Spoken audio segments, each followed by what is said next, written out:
Thank you for your company today. We're going to start things a little bit different because our guest would like to start with a welcome to country. So please welcome Martin Stark.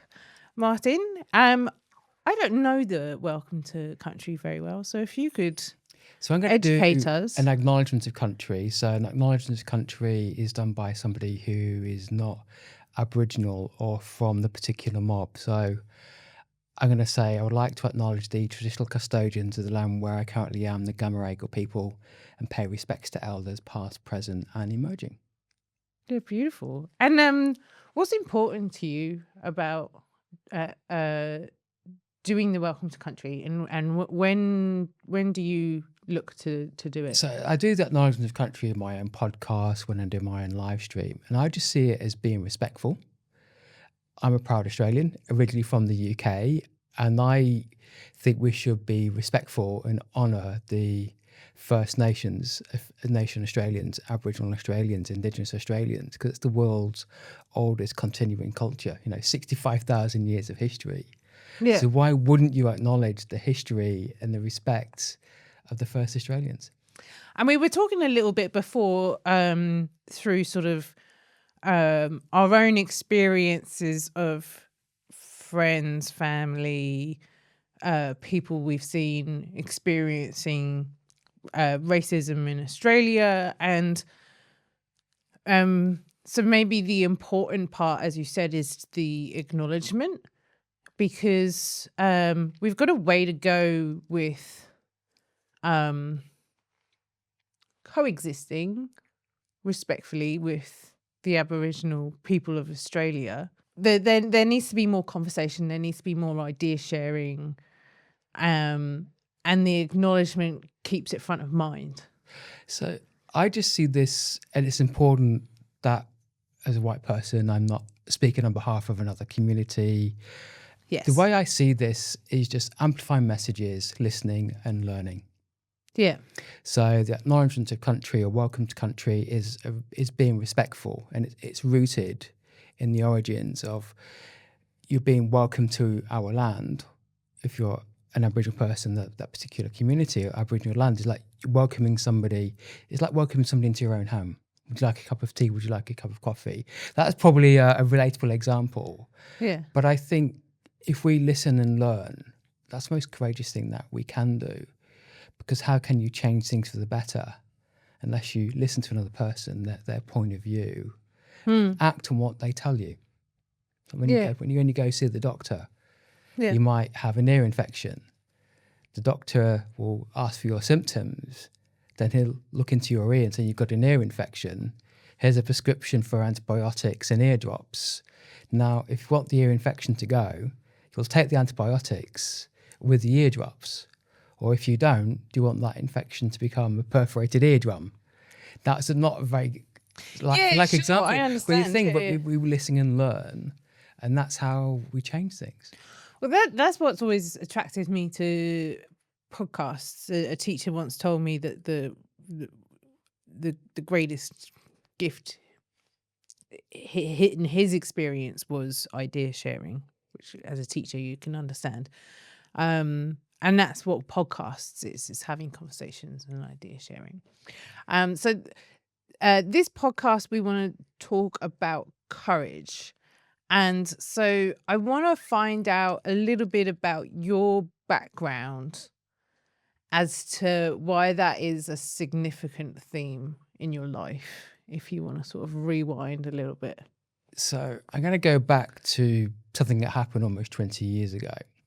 I just became an Australian permanent resident, went to the UK for a couple of week holiday, ended up staying there almost 3 months. I had gallstones blocking my liver. I had a procedure to try and remove the blockage. Dye seeped into my pancreas, ended up with severe acute pancreatitis, collapsed lungs, septic shock. I was in 2 induced comas. Wow. Now, my worst fear was always a tracheotomy. Now, that's my tracheotomy scar there. Okay. Now, the one thing to save my life was my worst fear. Yes. So what would you do if the only thing to save your life was your worst fear? So the most courageous thing I've been through is having a tracheotomy. And I remember as they were performing the tracheotomy, feeling the pressure on my neck. And this is my voice using my vocal cords. Coming through that experience, I was then diagnosed with a rare autoimmune condition, Addison's disease, which my body's adrenal glands don't work. Yeah. Now, your adrenal glands are your stress hormone. So if you have like a big infection or a virus, your cortisol levels increase, mine don't. It's a bit like a Qantas plane flying to London with enough fuel to make it to Canberra. You're not going to go very far. So I have to take replacement cortisol for life. And I've been in hospital 80 times almost. I was in hospital twice in the last few months with a major infection. So what is that feel like to only have enough fuel to go to Perth? Where does how does that show up in reality? That show, but now I have enough because I take replacement cortisol every day. But where courage comes in is having to accept a situation and adapt and be resilient. Now, I describe courage as taking ownership of fear, moving forward with confidence and resilience. So I've had to be resilient, have to adapt, take medication for life, go see my consultant every 3 months, know when I can't do something or when I have to adapt to something. So, for example, my strength levels are getting back to normal. I usually go to the gym 4 or 5 times a week. So I might go for a walk instead. Or when it's a really super hot day, I know it's not going to be good for me, for my health. So I don't go to the beach, I'll stay inside. So it's just been having to adapt to the situation and modify it, but still enjoy life, but listening to your body when you need to. Yeah, okay. So what was your first experience of overcoming fear? What is there a story there of either having fear and not facing it, or having fear and facing I don't it? think there's any particular one experience. I think there was a realization that I wasn't being as courageous as I was acknowledging myself. And I talk about being this part-time confident person. I was a terrible perfectionist. Unless I met my own standard, I wasn't achieving what I should be achieving. And it was a performance review about 10 years ago where I'd got high achiever. And in my performance review, it said, I want Martin to be more courageous. And that really just struck a chord with me. And then I started fearing less and being more confident. And then looking back at all the times I've been courageous, surviving a tracheotomy, being in and out of hospital, all of those things. So I just changed my way of thinking to really not so much fear-based, more brave-based decision making. Because you did the tracheotomy because you had to, not necessarily because you had to be, because you were brave, because you didn't have the choice, you know. So so going through that process taught you courage to then be able to, you know, I've got a choice whether I do this or not, and I'm going to choose not to because I can't deal with that situation. It enabled me to be courageous on the times I felt confident, but also to be courageous at the times I wasn't so confident. So I'm a big believer in when something really bad is happening, the best thing you can do is accept the situation as it is and then move forward. Because if you're panicking, if you're resisting, what happens next is harder to experience. Now, I was diagnosed with Addison's disease 4 months after coming out a second induced coma after having major surgery. Now, the one thing I could do is accept and educate myself. So that's what I chose to do. Now, I could have said, no, I don't have this condition. I could have made it much harder for myself and ended back in hospital more. Yeah. What choice did I have without realising I was being courageous at the time? And then building up a successful career in corporate banking, negotiate. The biggest contract I negotiated was a $300 million technology outsourcing contract. So again, high stakes negotiations, one of the biggest contracts at the bank I worked for. There's a lot of courage involved in that. But if I lacked the courage, I wouldn't have been in that situation, I wouldn't have been given that opportunity. And then from that realisation in that performance review, that's when things started to change. Yeah. And it really changed for me at the end of 2017, where I almost died from Addison's disease. And I was taken to Royal North Shore Emergency Department and straight into the resus section of emergency. Now, I didn't go into cardiac arrest, but that experience was like being in intensive care. And that brought back memories of being in induced comas. And when I was in my comas, I had these really bad nightmares. So that formed PTSD. And then what I ended up doing was I started boxing training to overcome PTSD. And I was the person he would never thought would ever box. It's a bit like a butcher becoming a vegan. Yeah. Like a hunter becoming a vegan. For me, boxing was almost barbaric, but I fell in love with the sport. And I decided to make that part of my purpose and be courageous and try and solve one of the biggest problems in sport, Yeah. homophobia, in the world's most difficult sport in the world to change. It wasn't until 2012 that women could compete in boxing at the Olympics. It wasn't until 2010 that our state of New South Wales that women could participate in boxing and compete. Sure. So if you think about equality, I think there was over a 100-year gap between women participating in the 1908 Olympics as a demonstration to 2012. Now, I know many men wouldn't even wait 100 seconds for something. So can you imagine for women, are you going to wait 100 years for the same opportunity as men? Wow. It's just, yeah. So you think that's such a tough sport to change.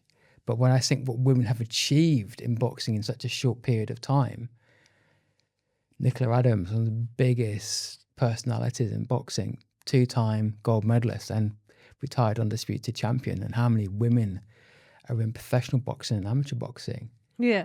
What courage they've had to literally fight for equality. So were you advised to choose boxing, or like why did you choose it, and why did you correlate it with helping PTSD?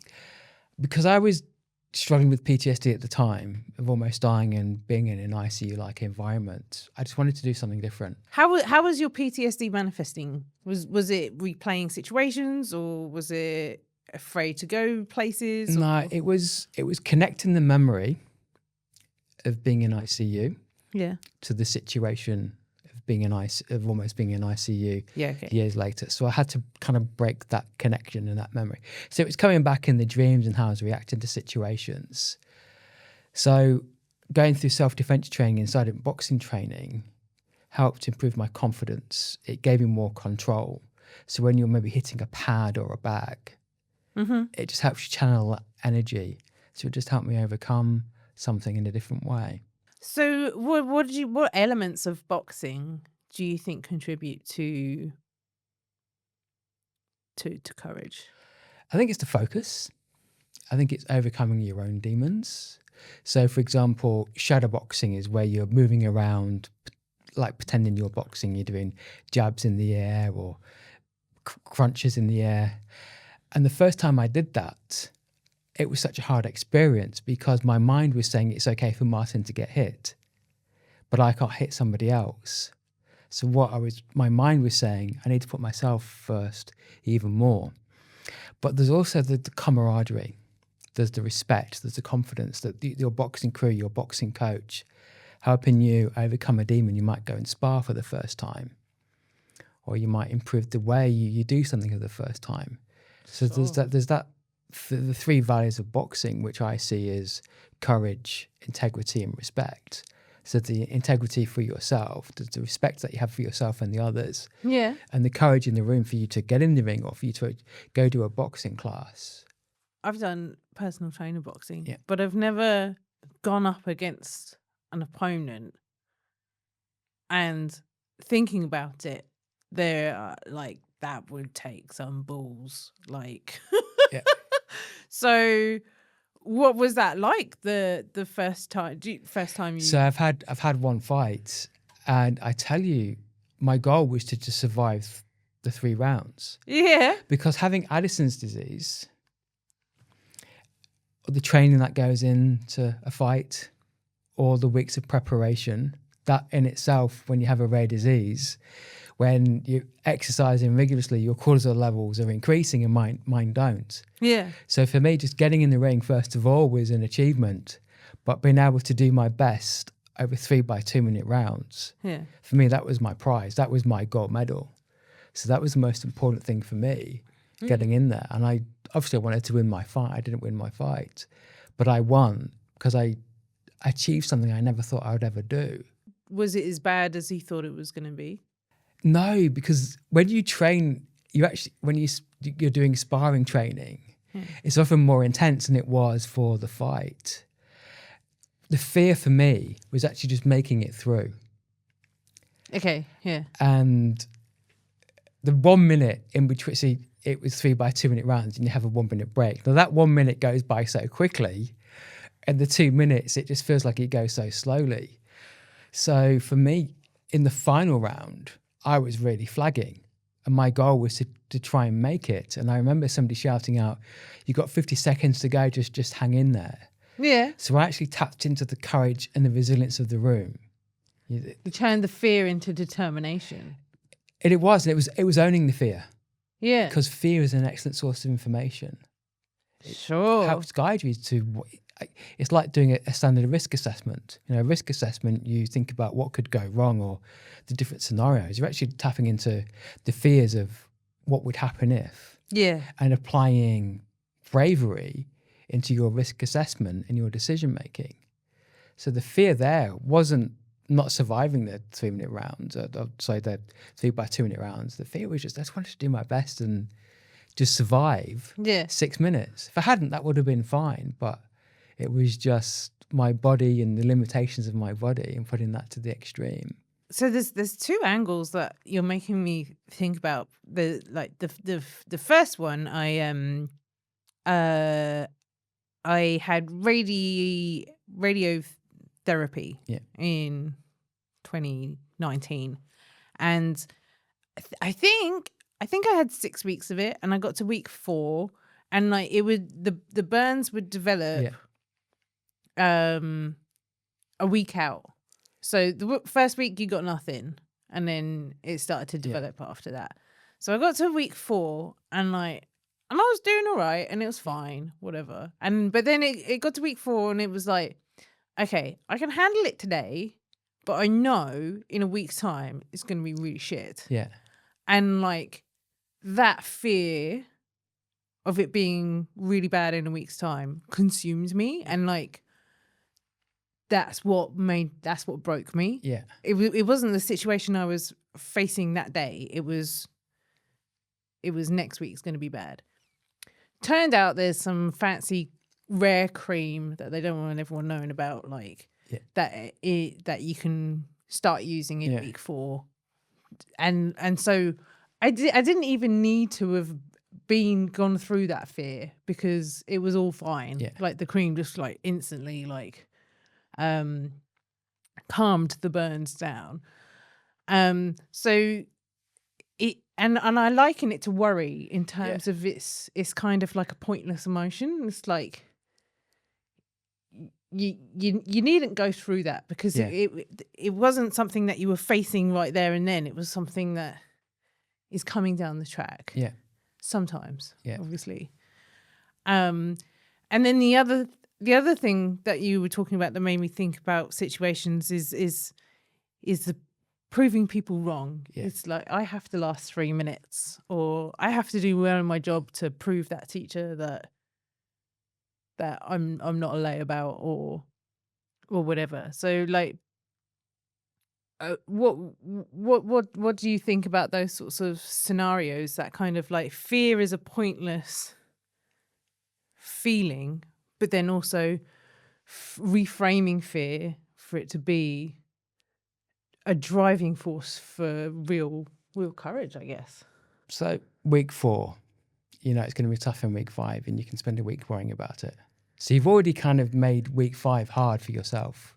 Yeah. Even it might not be as hard as you think, but there's a cream available. Yeah. Right? So the fear could have been, I'm not sure if you knew about the cream, but the fear, it's going to be tough next week.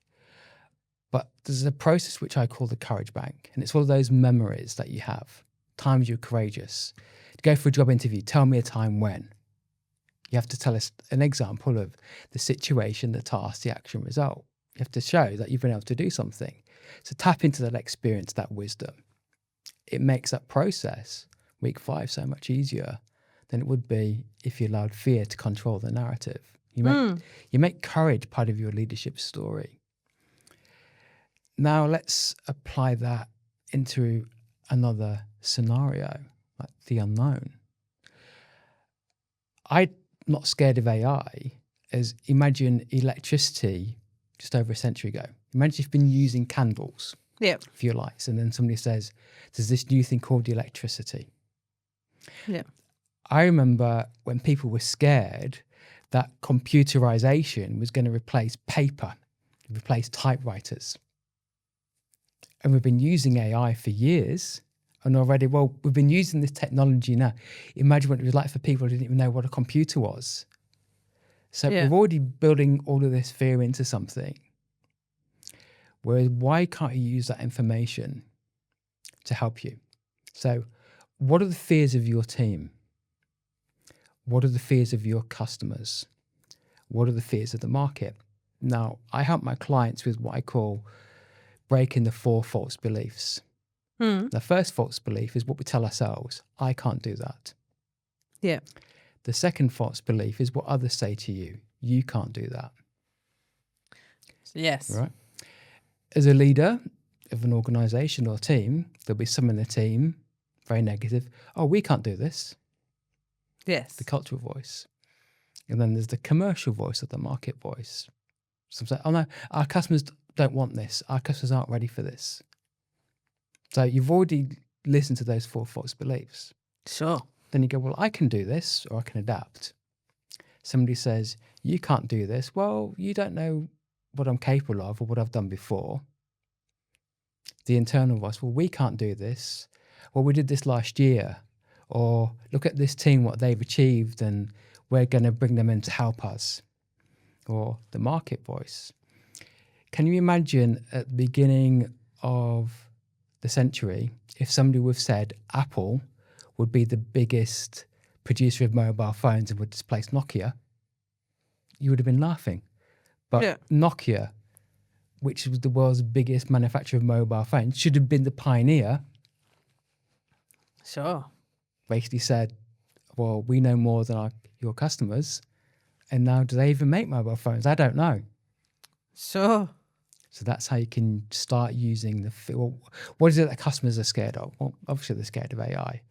What are your team scared of? Well, obviously scared of AI for job security. What are you as a leader scared of? Well, you're scared of AI for what particular purpose? But then let's start adding your leadership purpose, your leadership story. I want to help my customers solve this problem. You have a strategy. You communicate that to your team. You communicate that to your customer. I'm going to help you solve these pain points.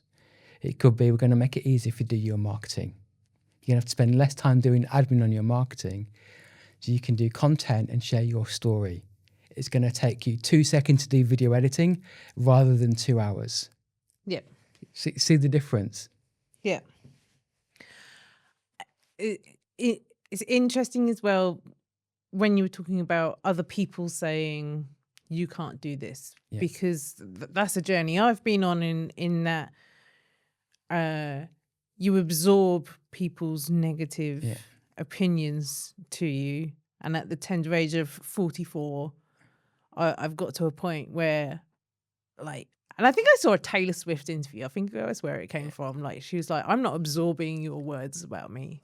Like, you know, I've got one life, I want to achieve that, and I'm not going to listen to your takedown, your tall poppy syndrome, or whatever it is, your negative fear-inducing thing that's going to stop me from being brave. Is there a method to block that out? Is there is it just a realization? Is it recognizing limitations versus fear versus other people So just not wanting the best come for back you. to my definition of courage. Take ownership of fear, move forward with confidence and resilience. Yeah. Now, to move beyond the ownership, you've got to work through the pain. Now, I use a framework which I developed, which I call PACE, which is courage at your own pace. And the reason for that is somebody might do something straight away. So you might go for a driving lesson, and lesson 3, you're more confident than your mate who's more confident on, say, lesson 7. Yeah. And PACE stands for purpose, action, confidence, and excellence. When you've clarified your purpose, what you want to do and why, what are your goals, why is it important to you, that just gives you that clarity as a leader. Yeah. And then you start taking action. You just start doing something. You've got a clear course. You make adjustments, you make changes. And after a time, it starts to build that confidence. And people see that confidence in you. You're learning, you're adapting. And the final step is like what I call excellence. And it's the evergreen standard. You can achieve greatness. One day you can still achieve something fantastic. The next day, maybe not so good as what you thought, but you keep going. And it keeps that perfectionism at bay. So that's what I call courage at your own pace. Now, there are 5 steps to making courage a habit. And the first, and I'm going to use the analogy of jumping from a 5-meter platform board. So when I grew up, there was a swimming pool and it was called top board. It was 5 meters. Again, something I don't want to do. So Like, I don't want to box anyone. I don't want to jump off a 5 meter. But interesting, like maybe I should. Like maybe it's time. But it's hard. But the first step is start from a place of courage. Yeah. And that's literally just climbing up the steps to via the top of top board. Now, the second is leaning into fear, really understanding why you're scared. So looking over the edge of top board, 5 meters down, almost 10 meters by the bottom of the diving pit. Do I see 10 meters or 5 meters of fear, or do I see 5 meters of fun? Yeah. Right? So you see 5 meters. Then the third is just committing to your values. So you just jump in. Now, the fourth is making courage the norm. So what did I do? Straight back up those steps again, wanted to jump over. Yeah. Now, there might be a friend or somebody else who's a little bit scared. So you accept where they're at. You make courage the norm. Now, you might show as a leader and jump in, and they follow after you. Yeah. And the 5th step is just simply be consistent, get on with it. Well, that was my next question is how you encourage others to show courage. And that was interesting of reframing it for yourself and doing it in front of others.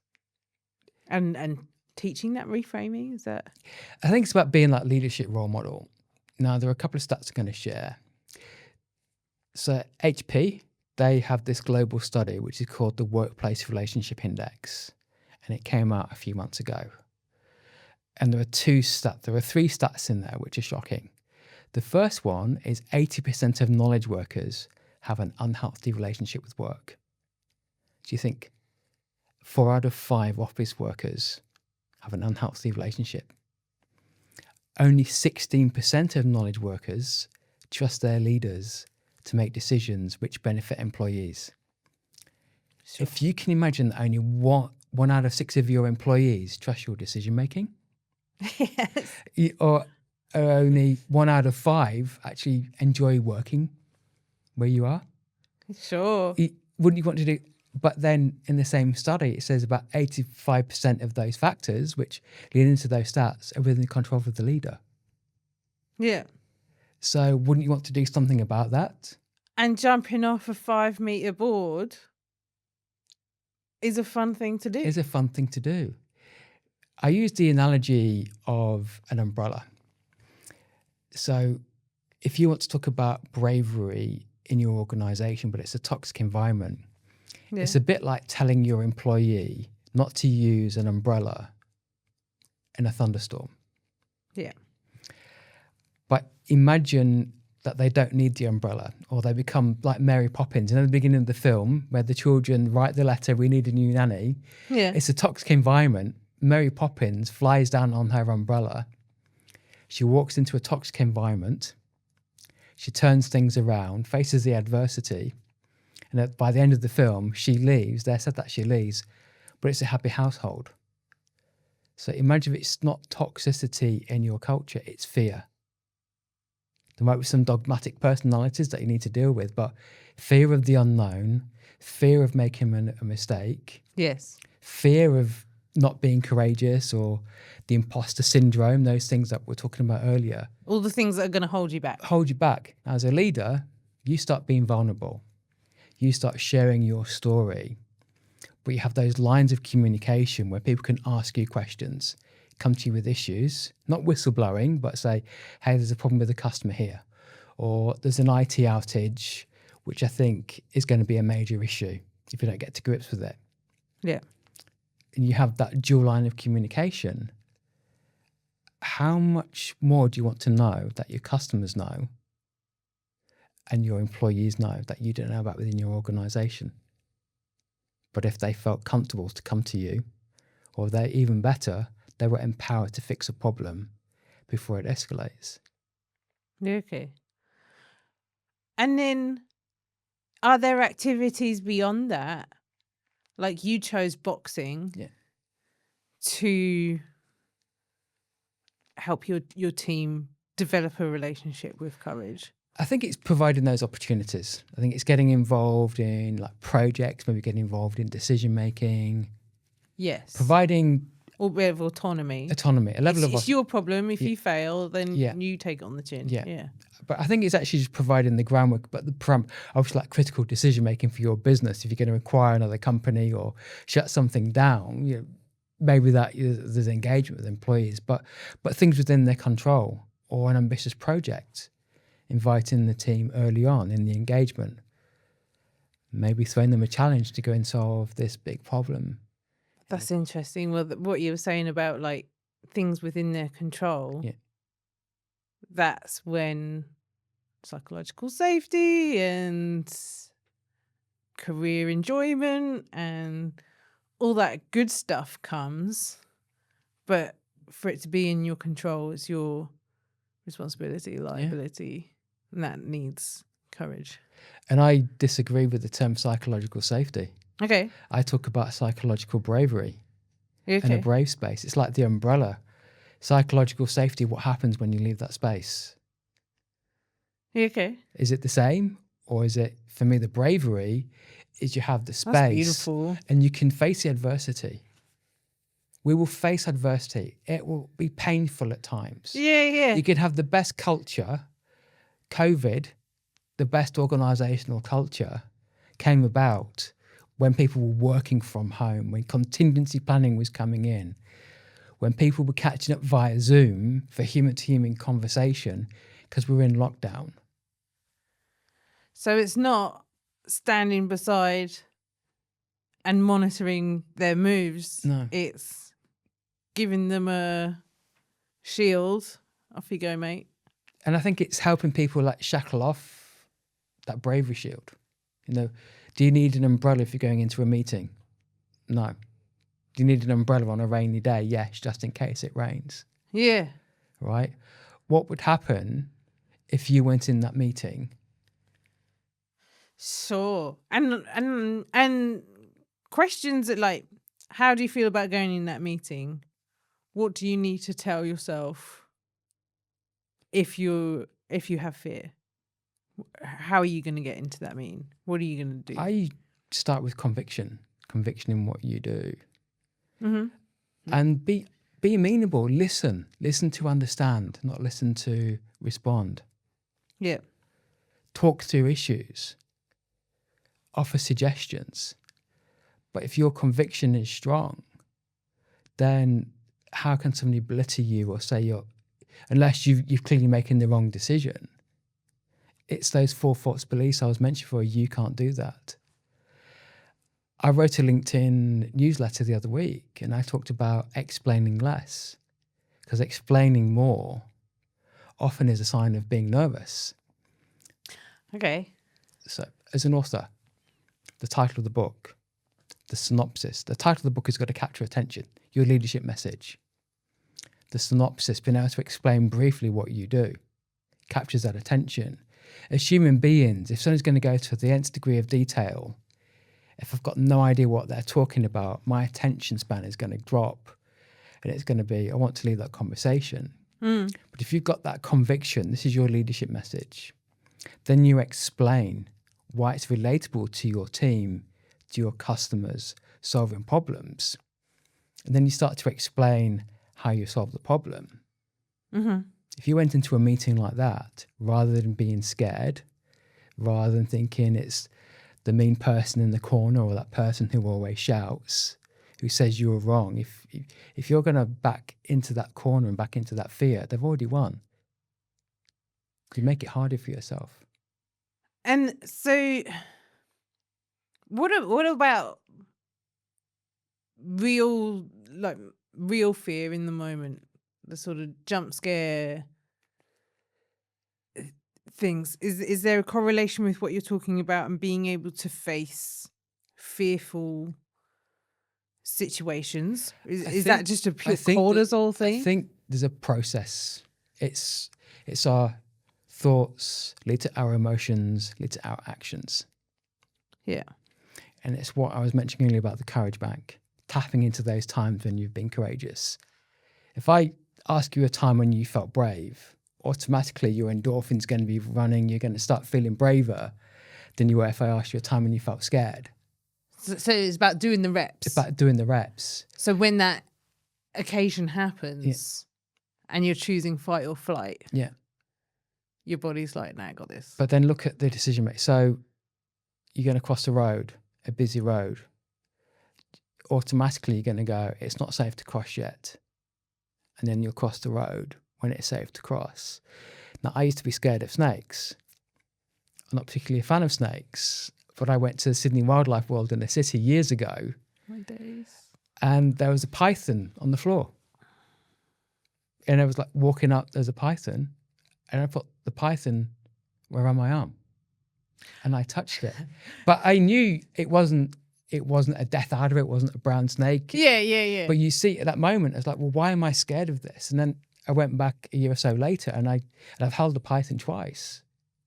And I remember the second time I held a python, it was Edward the python. He was himself around me.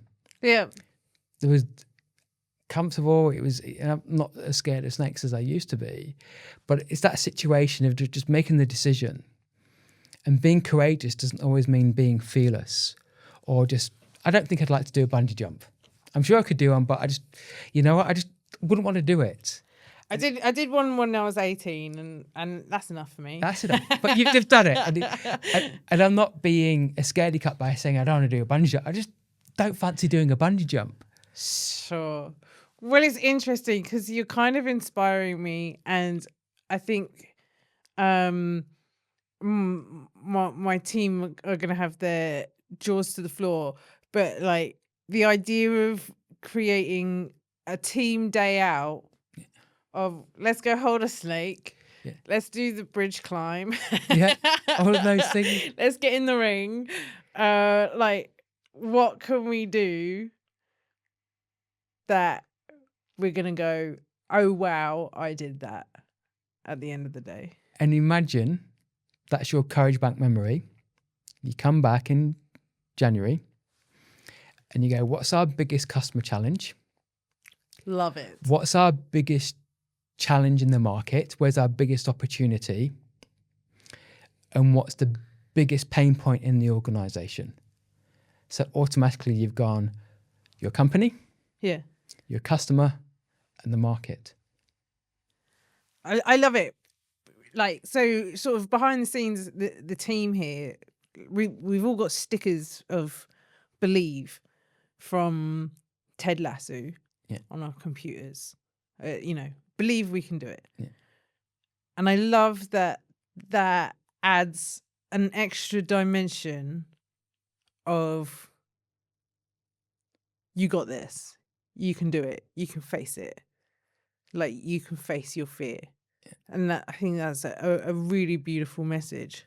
Would you believe me if I told you the first time I went to a baseball game, I threw the ceremonial opening pitch and I can throw a baseball better than Conor McGregor? No. So the second World Gay Boxing Championships are in Chicago. Yeah. we contacted the Chicago Cubs if they would give us a shout out. The Chicago Cubs came back and said, would Martin like to throw the ceremonial opening pitch Yeah. in front? There's 1 million people watching online. I'd never thrown a ball since school. And if you don't ask, the answer's no. The answer's no. And I threw the pitch and it landed closer to Sydney. It hit the baseline, but the ball landed closer to Sydney than it did the catcher. But Conor McGregor is throwing the baseball at the same ground. And his ball probably landed closer to the moon than it did here.